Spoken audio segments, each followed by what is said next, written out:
votes for Trump. That's what I like. I love that. Latinos, we're doing well with the Latinos. Nobody knows about it yet. We're bringing so many jobs in. You watch what happens. The Hispanics, we love the Hispanics. I'm going to do everything I can to make sure that any Latino voter who votes for me knows that I'm going to be doing my best to deliver on everything that I've said. Hi, I'm Femi Okay. I'm Malika Bilal, and you're in the stream. Today, the Latino vote could decide the upcoming U.S. election. So what are Hispanic Americans' top concerns?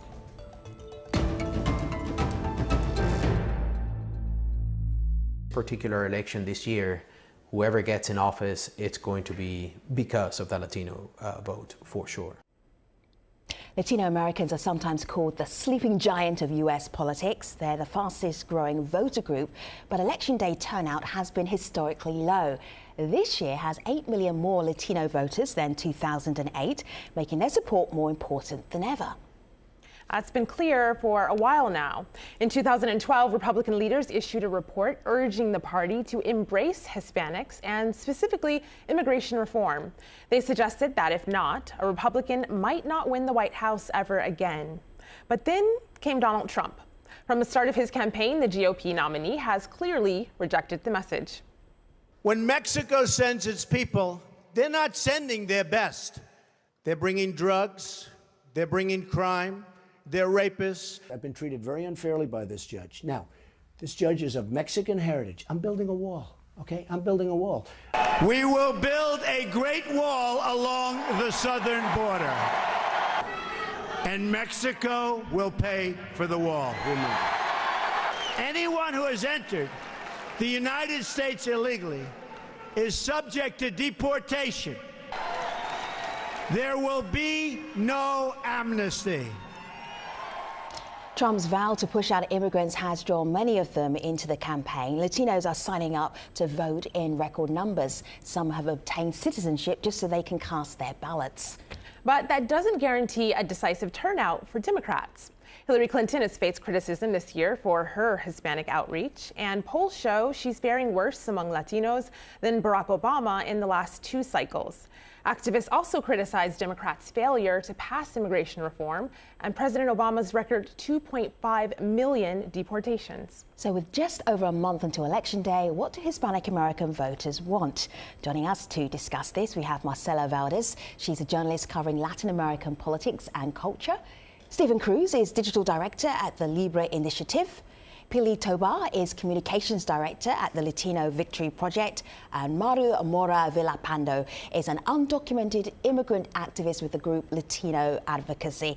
Guess I want you to weigh in here, this idea that there is a Latino vote, a block of voters, Hispanic American voters. Even we're guilty of this in the beginning of this show, but how else do we talk about it? What is the problem with looking at this election like there's this big vote out there and everybody has something in common? Stephen. Well, it would be naive not to think about the fact that there are commonalities in the Latino experience and with Hispanic Americans that present an affinity for certain issues, and polling reflects that the economy, the state of education, and immigration reform are at the top of that list.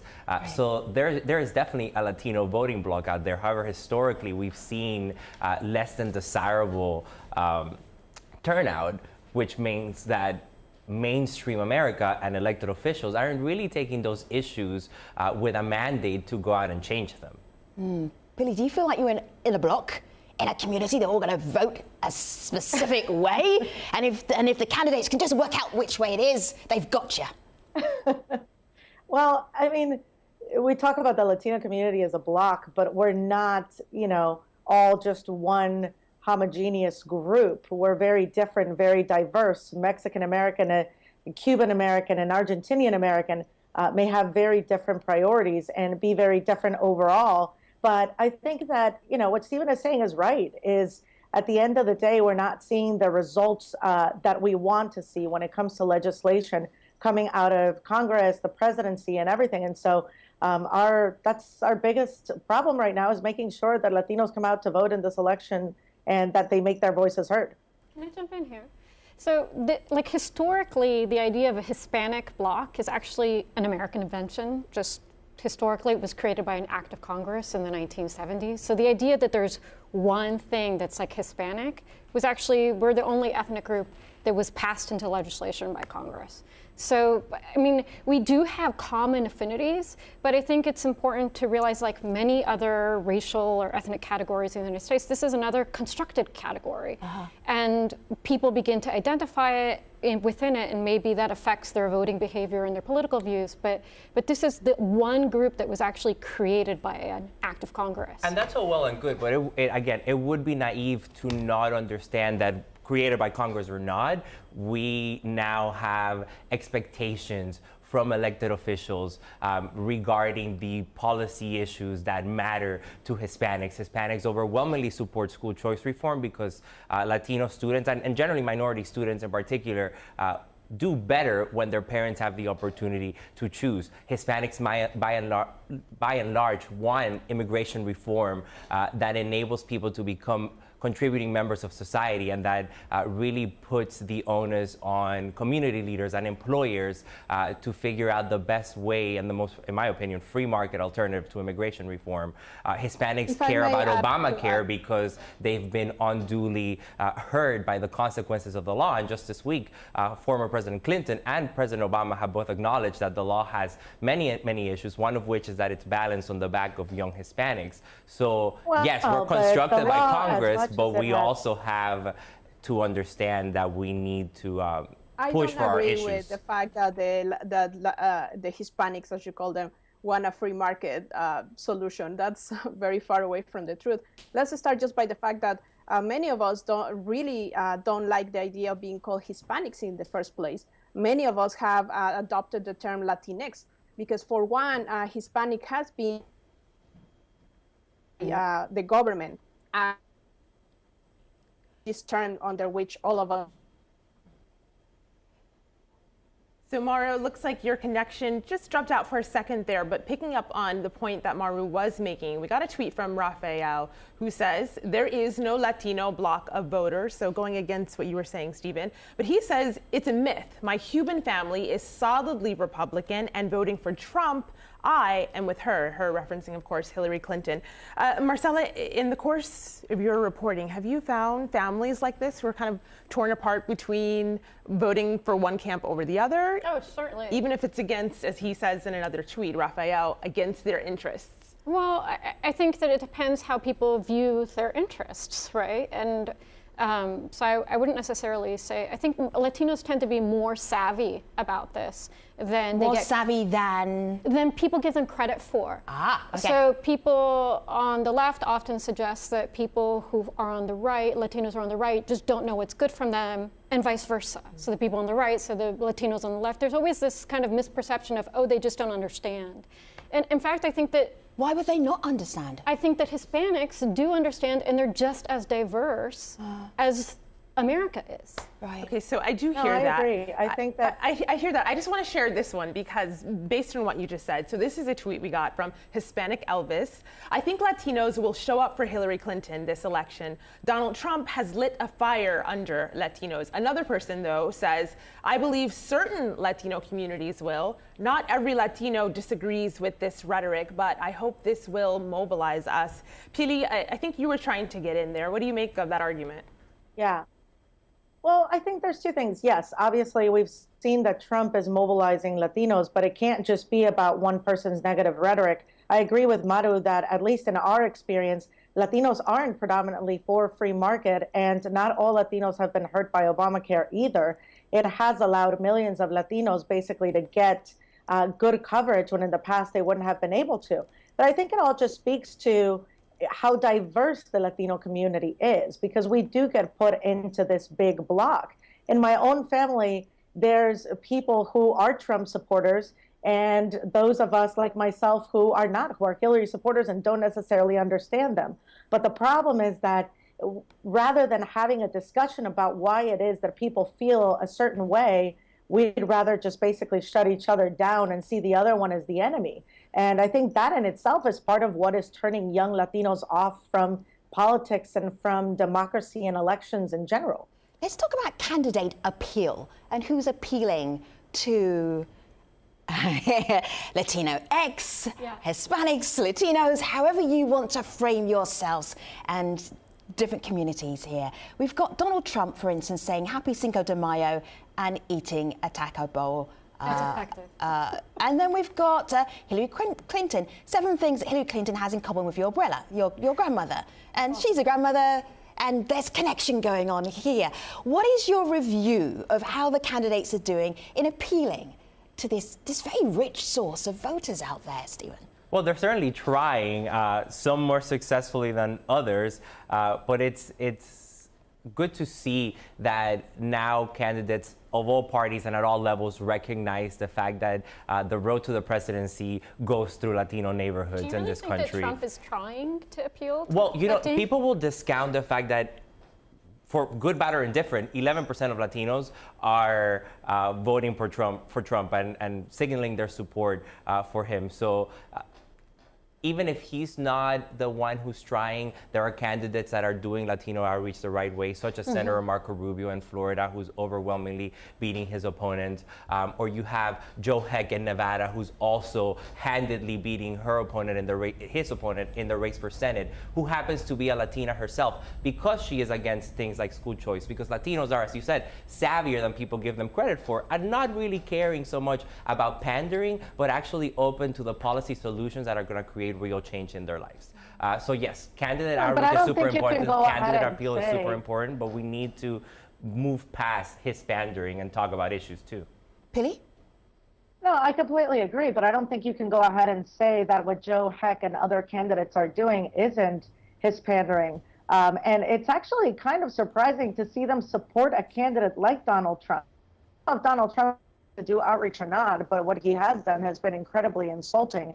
And to see somebody like Joe Heck or like Marco Rubio basically stand behind him and support and excuse what this man has said and done is really just baffling. And I would certainly not go as far and say anybody has excused what he said. The Cuba issue this past week and seeing that Trump sent people to Cuba to explore business interests after he supposedly said that he will not step foot in Cuba until after Fidel is dead, I think just speaks to the fact that the Republican Party is going head on supporting a man that is taking you down basically a cliff. I mean, you're doing exactly what we say that people shouldn't do, broad brushing. Campaigns. If we talk about the people who work for campaigns, what I saw in Virginia was that the Democrats in election after election, and particularly this election, are being very effective at drawing in volunteers. And the Republicans, not so much. You know, there was one Republican chair of a local Republican committee who, when I asked her, what are you doing to reach out to Latinos? This isn't a town where the high school is more than 40% Latino, right? So very large Latino population. I asked her, so what are you doing to reach out to the Latinos in your community? And she started laughing uncomfortably. She says, oh, you're making me feel bad, like I'm not doing something I should be doing. So when you're talking about effective or not so effective campaign tactics, I hear you there. But one thing I'm hearing from people online is what we're not seeing is effective policy. So Stephen, I'm going to share this with you. This is a tweet we got from someone who says, my biggest fear is to be torn apart from my daughter and my wife. I want to know if the next president will keep our families together. We also heard that same fear from someone who sent us a video comment. This is Walter, and this is what he had to say. Listen. My name is Walter Barrientos from Make the Road New York, and one of the top priorities for the next president to think about for issues that impact the Latino community is how are they going to address the millions of people, including some of my family members, who are undocumented and have been living in the shadows for a long time without a path to citizenship or legal status. So when it comes to actual policies, who's offering what? That's a huge issue, and unfortunately we're not seeing any actual policy proposals from either candidates, which is completely disheartening. Groups like Libre and the Latino Victory Project and a number of groups across all sides of the political and philosophical spectrum have been fighting for things like immigration reform, personally for 5 years now, for immigration reform that respects the dignity of the individual, that keeps families together, that enables communities to find the solutions they need, that puts entrepreneurs and labor on the same kind of playing field so that we can find an actionable immigration plan. The problem here has always been that the Democrats believe that unless they get to define what immigration reform is, they don't want it. The president had a chance to pass immigration reform in the first 2 years of his administration, and he didn't do it, despite the fact that it was a campaign promise. And he didn't do it because no, it was you have to, you have to watch. He didn't do it the first 2 years of his administration, I do believe, were a Democratic Congress, and he decided it was Nancy Pelosi, 2008 and 2009, and they wanted to pass it in the Senate, and Boehner would not bring it so up. Bring us up to bring us up to date, Marcella. You can't just put it on one. And Stephen, how does that apply to what will happen in a month's time? Well, just 1 second there, Femi, because I don't want misinformation to be propagated. The president had 2 years with control of both houses of Congress, and he didn't pass immigration reform. And he trumpets immigration reform and other Latino issues when it is convenient to him and when he needs to galvanize that position. When it passed in the Senate, it was not brought to a with vote. Strong Republican leadership. Let me remind you, this is an international conversation. So, Pili, help us out with this. If there isn't a direct appeal from the candidates, is anybody doing anything that is putting you off?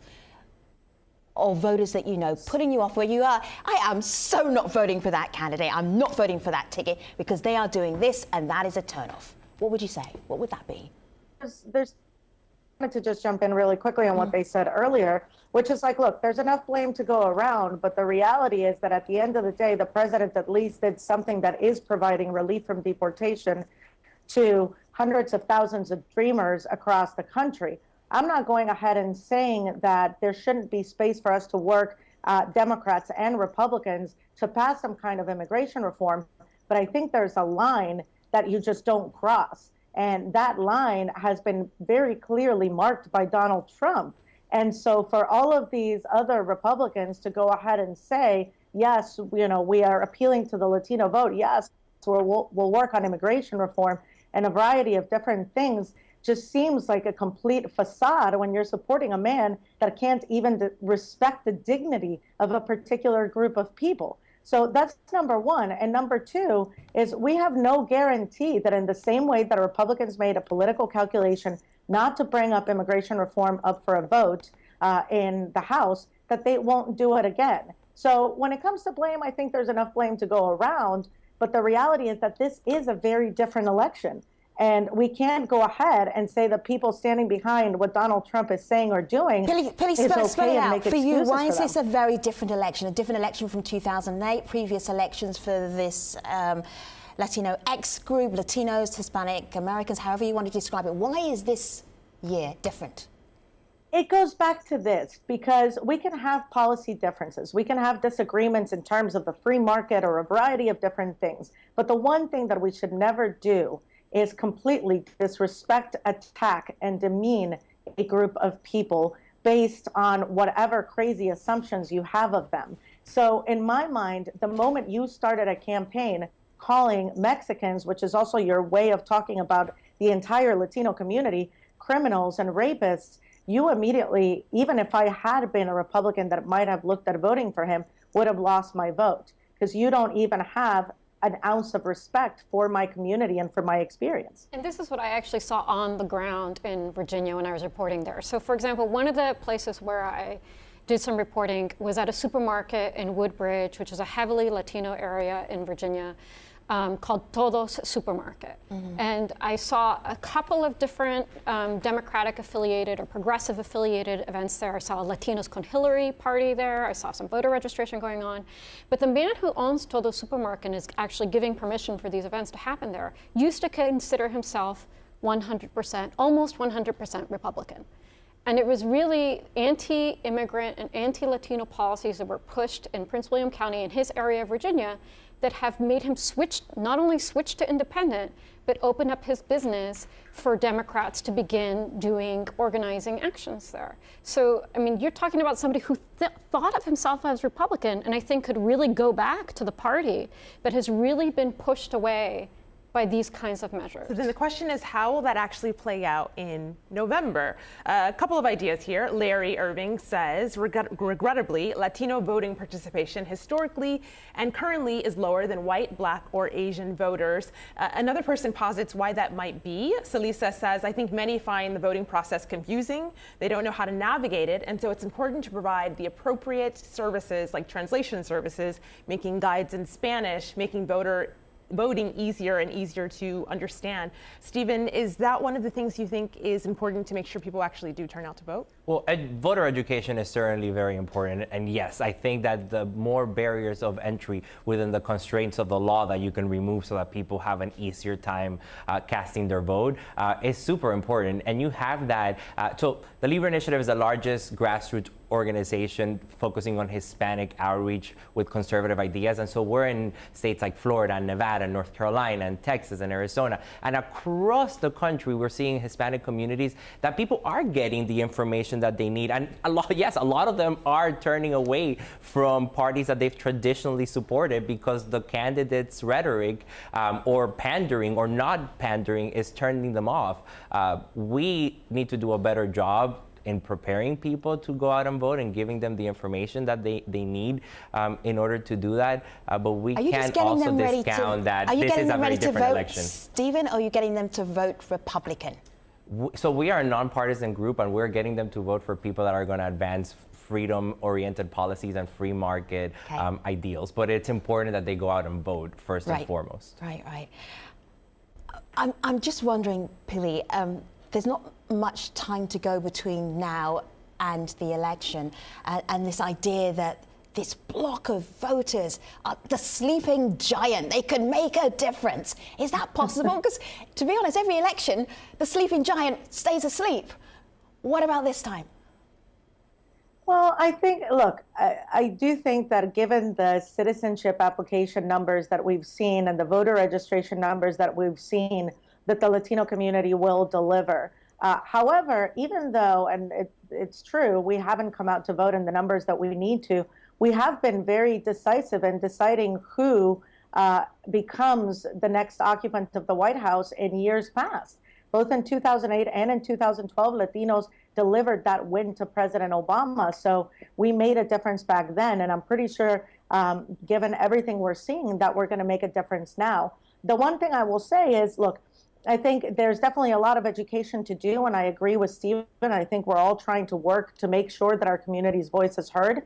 But I do think that, I have a question for Stephen, which is, I heard a couple of weeks ago, Daniel Garza said that you guys weren't doing voter registration because why register voters that are going to vote for Hillary Clinton? And I think that's a problem. We should be registering voters across the board, regardless. So, Pili, stop the question and then allow Stephen to answer. Go ahead. We're in the last 2 minutes of the show, Stephen. Go ahead. Totally. Go ahead. So, for the record, Daniel Garza is the executive director of the Libre Initiative, in case people didn't know that. Sorry, that. Totally. And so, the Libre Institute is about to release a report tomorrow that's talking about the expected percentage of Latino voters, which is around 44, 49%, somewhere along those lines. And Pili, to your question, we're not doing voter registration because the voting registration laws differ across many states. And so that's just not an undertaking that's in our comparative advantage to go out and do. We're a grassroots education group that's trying to give people information so that they can go cast their vote appropriately and how they feel. Malika. I will end with this tweet from Rukia, who says the media report that Latinos only care about immigration issues, but education, economy, and healthcare are also critical importance. And we're hearing that from many people online. Let me just leave you with a little clip here from the vice president debate. You may have missed it earlier this week. I think, if anything, it shows that the profile of the Hispanic voting bloc is very high, particularly after this moment. Have a listen.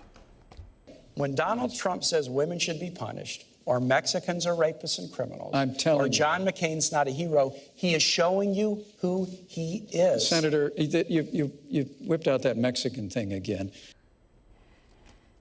We will continue with the Mexican thing, the Hispanic thing, the Latino thing in our post show, stream.aljazeera.com. Join us, #AJStream, if you want to be part of that conversation as well. Marcella, Stephen, Pili, Maru, do come online with us. Thanks for being part of this show. Take care, everybody.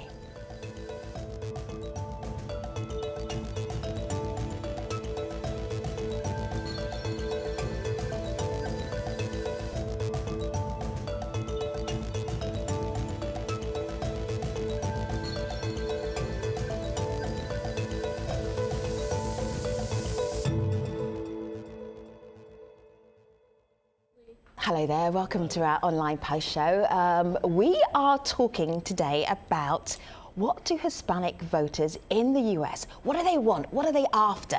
Now, Marcella just said something that you didn't hear, and I want her to say it again because it's a little bit of a humble brag, Marcella. Oh, well, I just said it's really refreshing to be part of a program which isn't just people delivering their talking points. You know, I think that it's so easy for people to entrench themselves on sides and just deliver what they think and not actually have a conversation, but it seems like we have a lot of people from a lot of different sides who actually care about Latinos as a group, whatever their political partisan affiliation is, which is what I care about most. It's not whether you're Democrat or Republican, but what do we do How as we a roll group? on the stream, Marcella.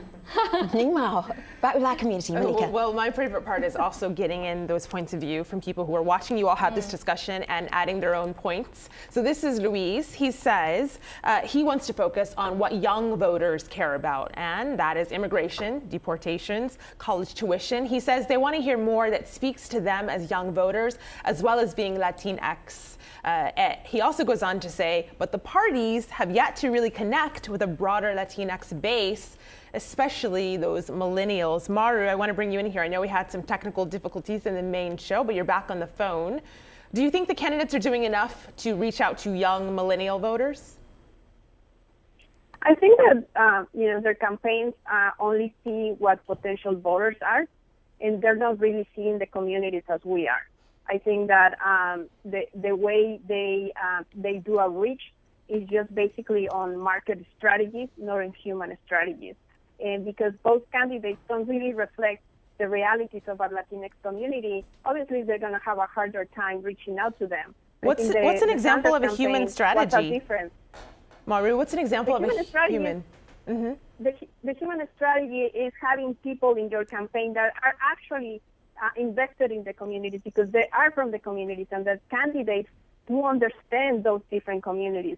We have two candidates that are not only very wealthy, they're very disconnected because their lives are very different from the 99% of the whole United States. And that's why the Sanders campaign was such an amazing campaign in regards to millennials. But I think the other part that we need to remember on millennials, and especially Latinx, is that a lot of them are part of what we call mixed families, which means some of them might be U.S. citizens and some of them might not. And that's why immigration is such an important issue. And when we talk about immigration reform, it's not what it means to politicians, which is just pass a bill that at the end of the day just guarantees cheap disposable labor of us Latinx in the United States. For us means recognizing that we're part of this community, and this goes beyond just a work permit. It's recognizing that we're human beings and we're part of the United States, and we need to be recognized as such. Do you find, Stephen, that you are wrestling with being a conservative but also having a very high-profile Republican candidate who may not be speaking to your best interests? Is this a really difficult time for you? Look, it's certainly not an easy election. I'm not going to sit here and tell you that things are peachy and that it's business as usual. What was your darkest moment so far? Well, it's certainly been every time that you do see rhetoric that demeans the community. Like that's always a stab to the heart because I am Hispanic myself. I feel that the same way that everybody else does. But we have found for years, and that hasn't been any different in this election, that when you engage with people on policy, they are willing to hear out and make a critical decision and well-based in judgment about what's good for them as an issue. So one of those people potentially that you could reach out to, all of you could reach out to, is someone we got a video comment from. This is Tomas, and this is what he has to say. I'm an undecided Latino voter due to the fact that I believe that neither of the current candidates have a comprehensive solution to the current issues that are important to voters such as myself. One of the biggest issues to me as a voter is immigration reform, because currently there are thousands of undocumented students here who are unable to go to school because of the current immigration status. So Pili, he's undecided. What would you tell him? I would tell him that I actually believe there are two very clear policy platforms in front of us, or at least two clear directions. One, which is basically mass deportation before any kind of conversation about how to bring people back, which would still take people out of the country.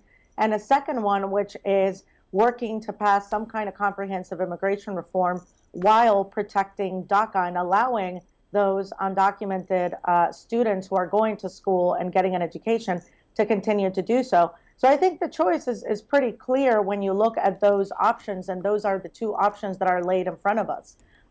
So I would encourage him to vote. If immigration reform is one of his priorities, I think the choice is clear to vote for Hillary Clinton. Donald Trump has not presented anything that is a positive policy reform for our community. I think being able to stand back here and be a neutral-ish person, because I can't vote because I'm not a citizen, even though I pay tax. Let's not bring that old one up again. Is that politicians will say anything to get your vote, and then come, I don't know, November the 10th, all the things that we've been talking about right now, they may not be relevant anymore. They may not deliver on what they've either been threatening or even promising.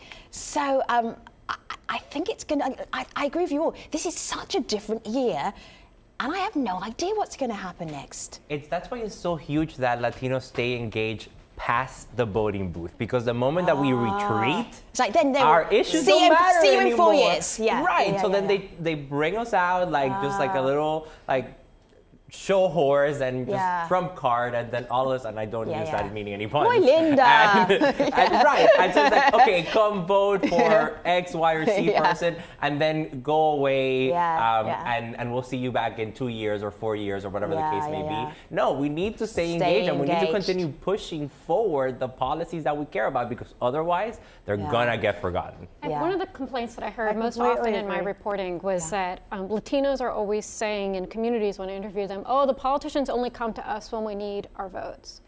But the thing is, the reason why they can behave that way is because we haven't yet established ourselves as a community that needs to be reckoned with. Year after year, in activism, in voting, not just every 4 years in the presidential election, but in local elections, state elections.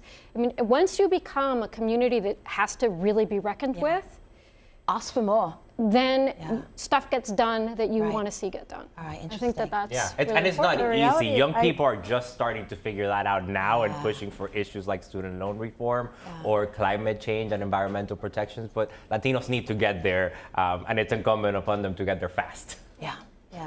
No, I completely agree. I think that the day that we'll see Latinos no longer say that politicians only come to us for our vote in November is the day that we show that we are willing to ask people basically for a report back on what they've done for us, and that we show that we are that political force. And that's also part of the reason why I don't think it's good for us for politicians to assume that we are in one camp only.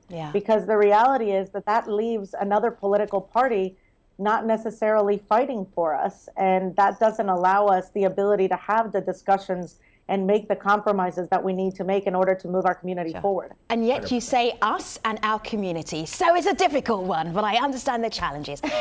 Guests, thank you so much. Pili, Maru, Stephen and Marcella, our online community, thank you for being part of this conversation. We'll see you online. Take care, everybody.